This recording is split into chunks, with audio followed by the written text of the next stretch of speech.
Kingmakers IAS Academy for UPSC and TNPSC admissions. Call 9444227273. மும்பையில் விடிய விடிய கனமழை கொட்டி தீர்த்து வருவதால் இன்று ரெட் அலர்ட் விடுக்கப்பட்டிருக்கிறது. அண்மை செய்தியாக பார்த்து வருகிறோம்.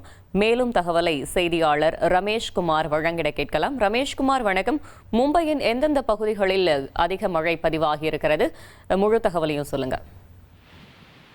மகாராஷ்டிர மாநிலம் மும்பையில் நேற்று இரவு முதல் விடிய விடிய கனமழை பெய்திருக்கிறது. அதாவது மும்பையை பொறுத்தவரை 14 நாட்களுக்கு முன்பாகவே தென்மேற்கு பருவமழை வந்திருக்க வேண்டும். ஆனால் வழக்கத்தை விட 14 நாட்கள் தாமதமாக நேற்றுதான் பருவமழை வந்தடைந்திருக்கிறது. இதன் காரணமாக நேற்று இரவு முதல் விடிய விடிய கனமழை பெய்ததன் காரணமாக நகரின் பல்வேறு சாலைகள் முழுவதும் தண்ணீர் தேங்கி இருக்கிறது. இதனால் வாகன ஓட்டிகள் சிரமத்திற்கு ஆளாகி இருக்கின்றனர். பல இடங்களில் முழங்கால் வரை கூட தண்ணீர் இருக்கக்கூடிய அந்த சூழலை பார்க்க முடிகிறது.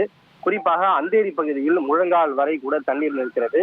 இதனால் மழை காரணமாக இந்த கொளுத்தும் வெயிலில் இருந்து பொதுமக்களுக்கு நிவாரணம் ஏற்பட்டிருந்தாலும் கூட வாகன ஓட்டிகள் சிரமத்திற்கு ஆளாகி இருக்கிறார்கள். இருப்பினும் இந்த புறநகர் மற்றும் மெட்ரோ ரயில் சேவை தங்கு தடையின்றி இயங்குவதாக தெரிவிக்கப்பட்டிருக்கிறது. இது தவிர இன்றைக்கு மணிக்கு 40 முதல் 60 கிலோமீட்டர் வரை வேகத்தில் காற்று வீசக்கூடும் எனவும் இயல்பு வாழ்க்கை பாதிக்கப்பட வாய்ப்பு இருப்பதாக இந்திய வானிலை ஆய்வு மையம் ரெட் அலர்ட் விடுத்திருப்பதால் அங்கு எச்சரிக்கை மற்றும் பாதுகாப்பு பலப்படுத்தப்பட்டிருக்கிறது. தகவல்களுக்கு நன்றி Rameshkumar. Kingmakers IAS Academy for UPSC and TNPSC admissions. Call 9444227273.